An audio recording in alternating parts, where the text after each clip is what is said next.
परमात्मा और किसान इस स्टोरी से क्या सीख मिलने वाली है, कमेंट में जरूर बताएं। इसे ज्यादा से ज्यादा लोगों में शेयर करें। इस वीडियो को लास्ट तक ध्यान से सुनें।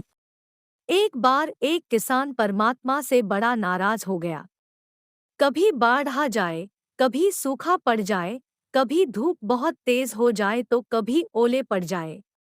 हर बार कुछ ना कुछ कारण से उसकी फसल थोड़ी खराब हो जाए। एक दिन बड़ा तंग आकर उसने परमात्मा से कहा, देखिए प्रभु, आप परमात्मा हैं, लेकिन लगता है आपको खेतीबाड़ी की ज्यादा जानकारी नहीं है। एक प्रार्थना है कि एक साल मुझे मौका दीजिए, जैसा मैं चाहूँ वैसा मौसम हो, फिर आप देखना मैं कैसे अन्न के भंडार भर दूंगा। परमात्मा मुस्कुराए और कहा, ठीक है, जैसा तुम कहोगे वैसा ही मौसम दूंगा, मैं दखल नहीं करूंगा। किसान ने गेहूं की फसल बोई, जब धूप चाही तब धूप मिली, जब पानी तब पानी। तेज धूप, ओले, बाढ़, आंधी तो उसने आने ही नहीं दी। समय के साथ फसल बढ़ी और किसान की खुशी भी, क्योंकि ऐसी फसल तो आज तक नहीं हुई थी।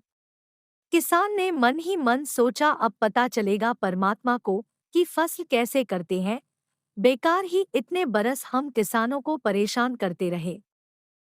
फसल काटने का समय भी आया। किसान बड़े गर्व से फसल काटने गया, लेकिन जैसे ही फसल काटने लगा, एकदम से छाती पर हाथ रख कर बैठ गया।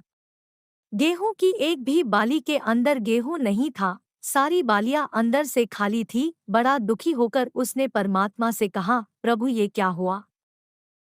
तब परमात्मा बोले, ये तो होना ही था, तुमने पौधों को संघर्ष का जरा सा भी मौका नहीं दिया। ना तेज धूप में उनको तपने दिया, ना आंधी ओलों से जूझने दिया। उनको किसी प्रकार की चुनौती का एहसास जरा भी नहीं होने दिया। इसीलिए सब पौधे खोखले रह गए।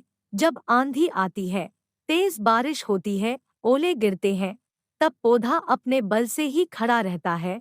वो अपना अस्तित्व बचाने का संघर्ष करता है, और इस संघर्ष से जो बल पैदा होता है, वो ही उसे शक्ति देता है, ऊर्जा देता है, उसकी जीवटता को उभारता है। सोने को भी कुंदन बनने के लिए आग में तपने, हथौड़ी से पिटने, गलने जैसी चुनौतियों से गुजरना पड़ता है, तभी उसकी स्वर्णिम आभा उभरती है, उसे अनमोल बनाती है। उसी तरह जिंदगी में भी अगर संघर्ष ना हो, चुनौती ना हो, तो आदमी खोखला ही रह जाता है, उसके अंदर कोई गुण नहीं आ पाता। ये चुनौतियां ही हैं जो आदमी रूपी तलवार को धार देती है, उसे सशक्त और प्रखर बनाती है। अगर प्रतिभाशाली बनना है तो चुनौतियां तो स्वीकार करनी ही पड़ेंगी, अन्यथा हम खोखले ही रह जाएंगे। अगर जिंदगी में प्रखर बनना है, प्रतिभाशाली बनना है, तो संघर्ष और चुनौतियों का सामना तो करना ही पड़ेगा।